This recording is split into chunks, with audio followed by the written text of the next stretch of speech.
She was standing in the middle of a busy train station, holding two suitcases, a sleeping baby on her shoulder, and a ticket that no longer meant anything.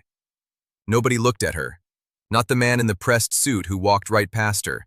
Not the woman at the counter who glanced up and then looked back down. Not the porter who moved luggage for everyone else on that platform except her. She stood there, tears sliding quietly down her face, not making a sound because she had learned a long time ago that crying out loud did not bring help. It only brought pity.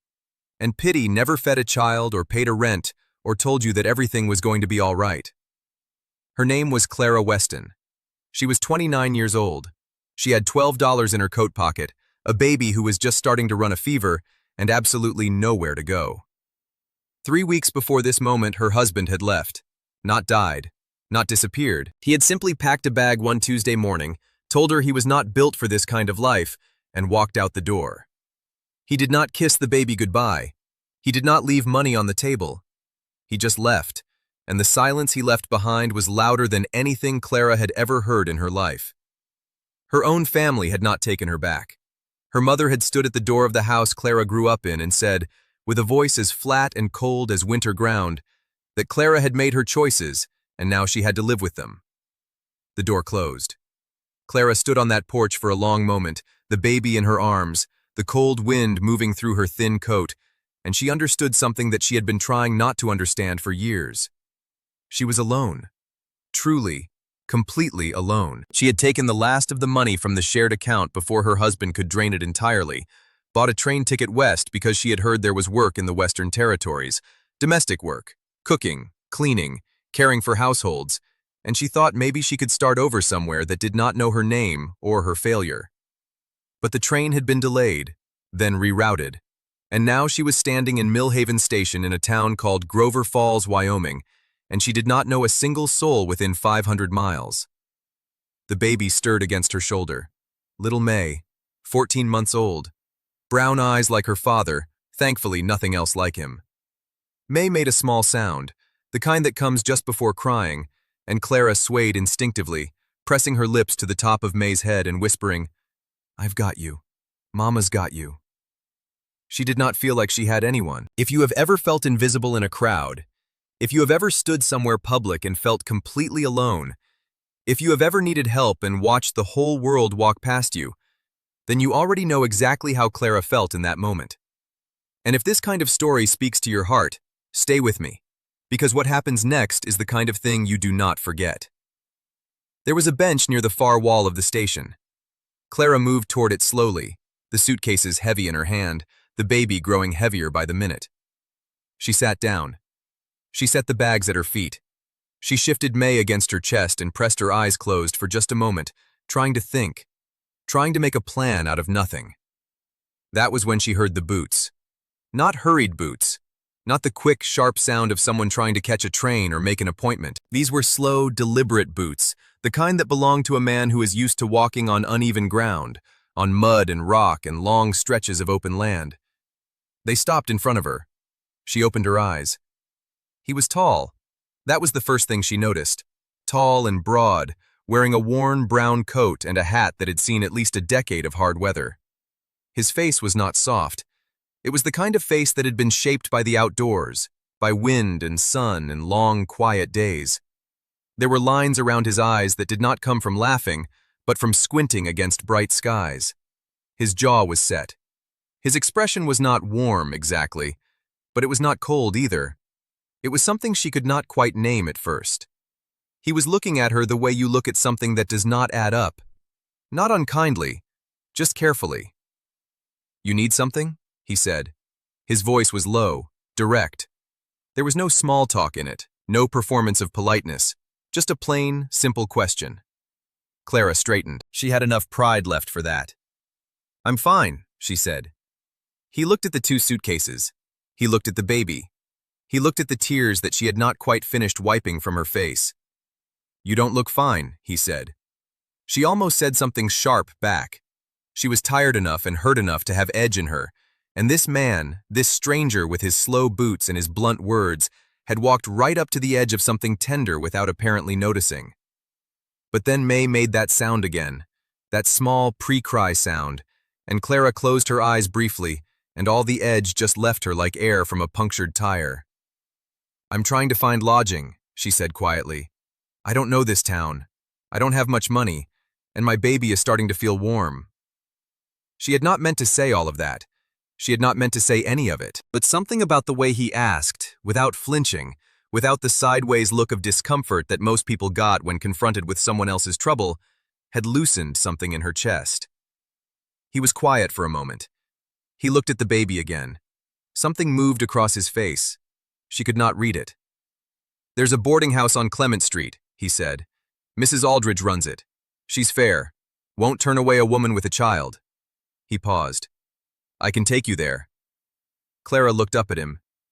"You don't know me." "No," he said simply. "I don't." "Why would you help me?" He was quiet again. Then he picked up both of her suitcases as if they weighed nothing at all, and he said, "Because nobody else is." His name, she learned as they walked, was Elias Croft. He had a ranch about 4 miles outside of Grover Falls. He had come into town for feed and supplies. He had a 10-year-old boy named Samuel at home being watched by a neighbor woman, and he had been a widower for 3 years. He did not offer that last part easily. It came out in pieces, the way information comes from a man who is not used to talking about himself. Clara did not push.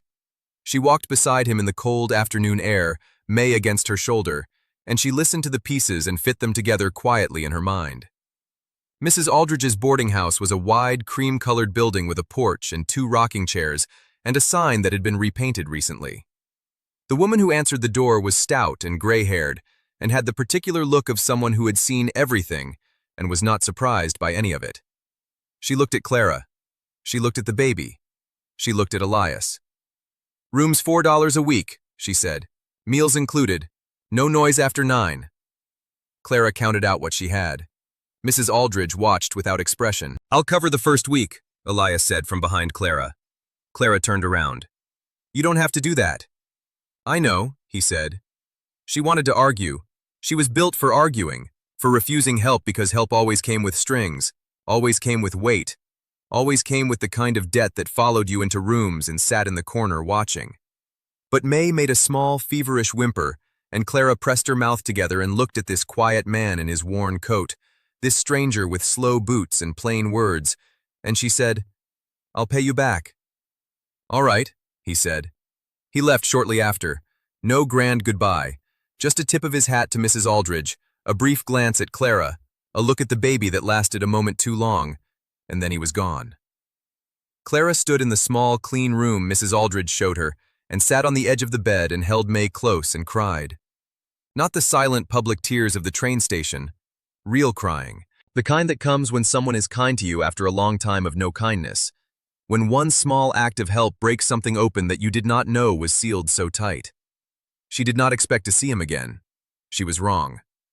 3 days later, she was helping Mrs. Aldridge with the laundry in the backyard when the sound of those boots came again, slow and deliberate on the side path. She looked up. Elias Croft stood at the gate, hat in hand, squinting slightly in the morning light. "My neighbor can't watch Samuel anymore," he said. "She's got her own family troubles. I'm short-handed on the ranch and I can't leave a 10-year-old boy alone all day." He paused. "Mrs. Aldridge said you're looking for work." Clara straightened. "I am. I need someone to cook, keep the house, and mind my boy while I work the land. Room and board included. Small wage." He looked at May, who was sitting on a blanket in the sunshine, chewing on the corner of a cloth. "The baby would have to come with you." Clara said nothing for a moment. She was calculating. She was also afraid, though she would not have called it that at the time. She would have called it careful. She had been careful before and it had not protected her. But this was different. She could feel it, the way you can sometimes feel a difference without being able to name it. Something in the steadiness of him, the lack of performance, the way he had not tried to make himself appealing or important. He had just stated a need, plainly, and offered what he could give. "I accept," she said. The ranch was called the Croft Place, and it was exactly what you would imagine of a working ranch run by one tired man with a young son and no woman in the house for 3 years. The kitchen was functional but joyless. The floors were clean but bare. There were curtains on the windows, but they were the kind that block light rather than let it in. The whole house had the feeling of somewhere people lived but did not quite inhabit, if that makes sense. Like a coat that fits but was not made for you. Samuel met her at the door. He was a serious-looking boy with his father's eyes and a mouth set in the same careful line. He looked at Clara for a long moment. He looked at May. Then he said, "Do you know how to make biscuits?" "I do," Clara said. He considered this. "All right," he said, and stepped back to let her in. That was how it started. She cooked. She cleaned. She kept the house in a way that slowly, quietly made it feel more like a home. She put wildflowers in a tin cup on the kitchen table. She mended the curtains so they let the light in differently. She made biscuits and stew and apple cake when the apples were good, and she sang softly sometimes while she worked, old songs that her own mother had sung before her mother's heart had turned to stone. Samuel watched her constantly at first, not with hostility, with the particular watchfulness of a child who has learned not to attach too quickly, because too quickly can become loss. She understood that watching. She did not try to win him. She just kept showing up, kept cooking, kept being steady, and slowly, slowly, he began to move closer. He started sitting at the kitchen table while she cooked instead of in the other room. He started asking questions. Small questions first, about the food, about May, about whether she had always lived in a town. Then bigger ones, about where she came from, about May's father. She answered honestly but gently, giving him what she felt was true without giving him the weight of all of it. One afternoon he said, out of nowhere, "My mama used to sing too." Clara kept stirring what was on the stove. "What did she sing?" she asked. He told her. She asked if she could learn it. He looked surprised. Then he taught her, quietly and seriously, the way children teach things they have been given in trust. That night, after Samuel was in bed and May was sleeping and the house was quiet, Clara was in the kitchen finishing the dishes when Elias came in from the evening rounds. He stopped in the doorway. He looked at the kitchen. He looked at the tin cup with the wildflowers. He looked at Clara. "He talked today," Elias said. "More than he's talked in a while." Clara turned back to the dishes. "He's a good boy." There was a pause. She heard him move to the table and sit. The chair made its familiar sound. "He is," Elias said. Something in his voice was different, quieter than his usual quiet, the kind of quiet that holds something in it. "Thank you," he said. Clara did not turn around. She was afraid that if she did, whatever was in the air of that kitchen at that moment would break, and she would lose it, and she did not want to lose it. She just nodded and said, "Of course." The weeks passed. The rhythm of the ranch worked on Clara in a way she had not expected. The early mornings, the cold air, the sound of the land waking up, the horses in the paddock, Samuel's footsteps on the stairs, May pulling herself up on the furniture and laughing at her own wobbling progress, Elias coming in at the end of the day with the quiet that he carried like a second coat. It worked on her, softened something. She had been braced for so long that she had forgotten what it felt like not to be braced. But old wounds do not simply close because new warmth appears. They close slowly. And sometimes, before they close, they open wider. A letter came in the 5th week. It was from Clara's husband. She knew the handwriting on the envelope, and her hands went still when she saw it. She read it alone in her room. He had heard she was working on a ranch. He had written to say that if she was earning wages, she should be sending some to him. He had written it as though it were a reasonable thing, as though he had not left, as though she owed him something for the life he had abandoned. She sat on the bed for a long time after reading it. May was napping. The house was quiet. She felt the old, familiar weight settle back across her shoulders, the weight of being a woman in a world that had decided what she owed and to whom, regardless of what had been done to her. That evening she was quieter than usual. Elias noticed. He noticed everything in the way of a man who has learned to pay attention to the world around him, not because he is sentimental, but because the land teaches you that small signs matter. A shift in the sky means a change in the weather. A quietness in the cattle means something has spooked them. A silence in a usually steady woman means something has shaken her. He did not press. He came to the kitchen after supper and poured 2 cups of coffee and set one in front of her without being asked, and sat down across the table and said nothing. Just sat there. She looked at the coffee. She looked at him.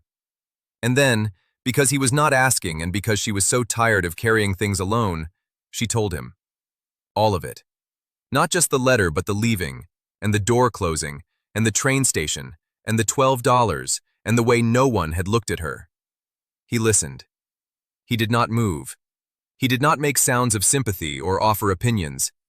He just listened with his full attention, the way some men listen who understand that presence is its own kind of help. When she finished, there was a long quiet. "He won't come here," Elias said. His voice was even. There was no heat in it, no performance of protection, just a statement of fact, the kind a man makes when he means it completely. Clara looked at him. "You can't promise that." "No," he said. "But I can tell you that if he does, he won't find you alone." She looked down at the table. Her eyes were hot, but she did not cry. She had done enough crying. She was done apologizing for her situation to anyone, including herself. She was going to build something here. She could feel it the way you feel ground under your feet after a long time of water, solid and real and worth trusting. "Elias," she said quietly. He said. "Why did you stop that day? At the station, when you didn't know me?" He was quiet for a while. The lamp on the table made the kitchen warm and gold. Outside, the Wyoming night was vast and cold and full of stars. "Samuel's mother," he said slowly, "got sick when our boy was 7. She needed help. I was out on the south pasture most days. I thought she was managing. I thought she would tell me if she wasn't." He stopped, started again. "She didn't tell me, because she didn't want to be a burden." He looked at his hands on the table. "By the time I understood how bad it was very bad." He was quiet again. "I've thought about that a lot. About all the days I didn't stop, didn't look, didn't ask." He looked up at her then. "So when I see someone who clearly needs something and nobody's stopping, I stop." Clara held that. She held it carefully, the way you hold something fragile and valuable and unexpected. She was lucky, Clara said softly, to have a man who loved her that much. Something moved across his face. Not grief exactly, something older than grief. Something that had been sitting with grief long enough to become something quieter. "I hope," he said after a moment, "that she knew that." The trouble came in early November. A man rode up the drive on a gray horse. Clara was hanging washing and she saw him coming and she knew, before she could see his face clearly, who it was. She knew the way he sat a horse, slightly forward, like he was always in a hurry to get somewhere, which was funny because he never actually got anywhere worth getting. It was her husband, Daniel Weston, looking thinner than she remembered and harder around the eyes. She did not move. She stood with her hands on the washing line and she waited. He dismounted and looked at the house and then at her. "Nice place," he said. "You've done well." "What do you want, Daniel?" He told her. He wanted her to come back. He wanted to be a family. He used all the words men like him use when they realize what they had and want it returned to them like a borrowed thing. He was persuasive. He had always been persuasive. That was the thing about him, the thing that had fooled her the first time. She was telling him clearly and plainly to leave when she heard the door of the house open behind her. Elias walked out. He did not walk fast. He walked the way he always walked, steady and slow, and he came and stood beside Clara and he did not touch her, and he did not threaten, and he did not say anything dramatic. He just stood there, beside her. Still and certain, like a fence post, like a mountain, like something that had been in that ground a long time and was not going anywhere. Daniel looked at him. Elias looked back. The look went on for a while. Then Samuel appeared at the door with May in his arms, because May had pulled herself up and was fussing and he had picked her up, and he stood there in the doorway holding Clara's baby with the complete comfort of a child who does not know he is in the middle of anything. And Daniel looked at all of it, at the house and the boy and the baby and the man standing steady beside the woman he had abandoned, and something shifted in his face. He left, without another word. He got back on his gray horse and he rode back down the drive, and he did not look back. Clara let out a breath she had been holding since she saw him coming. She felt Elias move beside her. She looked at him. "You all right?" he said. Yes, she said. And it was true. For the first time in a very long time, it was completely true. Christmas came quietly to the Croft Ranch. Clara made the kitchen smell like cinnamon and cloves. Samuel helped her cut paper into shapes and hang them in the windows.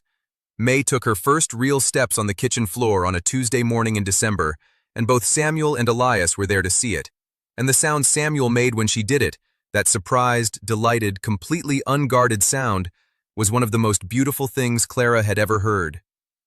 That evening, after the children were asleep, Elias came and stood beside her at the kitchen window, looking out at the snow that had begun to fall, soft and thick in the lamplight. "Clara," he said. She waited. He was quiet for a long time. She had learned that his silences were not empty. They were full.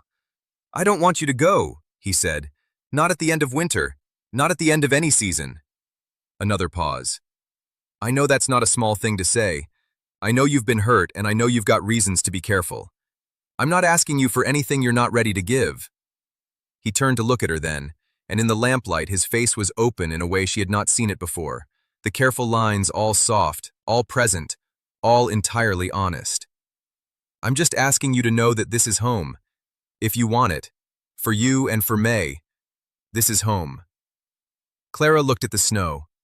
She looked at the kitchen with the wildflowers on the table, and the mended curtains letting in the winter light, and the two small, worn chairs that had been set side by side near the stove since the first cold evening.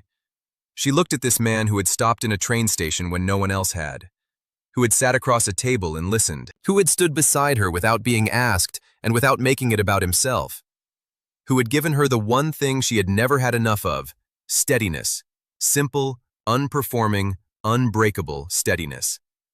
She reached out and took his hand. Neither of them said anything else. There was nothing else that needed to be said.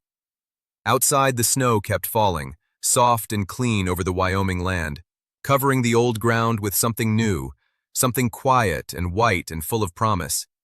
And inside the kitchen of the Croft Ranch, in the warm lamplight, two people who had both been alone for too long held on. And that was enough. It was more than enough. It was everything. By spring, the children were calling them both by names that meant something. And Samuel, one April morning while Clara was making biscuits and May was walking steadily now on her own 2 feet across the kitchen floor, came and stood beside her at the stove and said, without looking up, as if it were a small and obvious thing, "Is it all right if I call you Mama?" Clara put down what she was holding. She crouched down to his level and looked at this serious, careful, beautiful boy who had been watching her for months the way a child watches something they are afraid to want. "It is more than all right," she said. "It is the thing I have been hoping for." He did not hug her right away. He thought about it for a moment, the way he thought about most things. Then he leaned into her, carefully, like something deciding to take root, and she held him, and outside the ranch stretched green and wide into the Wyoming morning, and the life she had been looking for was already here. It had been here since a man with slow boots and a plain question stopped in front of a crying woman in a train station and simply asked, "You need something?" Sometimes that is all it takes. Someone willing to stop. If this story touched your heart today, I want to hear from you. Tell me in the comments what part moved you the most. Tell me where in the world you are watching from tonight. And if you are new here, please subscribe, because every week we have more stories like this one waiting for you. Stories about women who were left behind and found. Stories about quiet men who showed up. Stories about children and homes and love that is built slowly and lasts. You belong here, just like Clara found out she belonged there. Thank you for watching.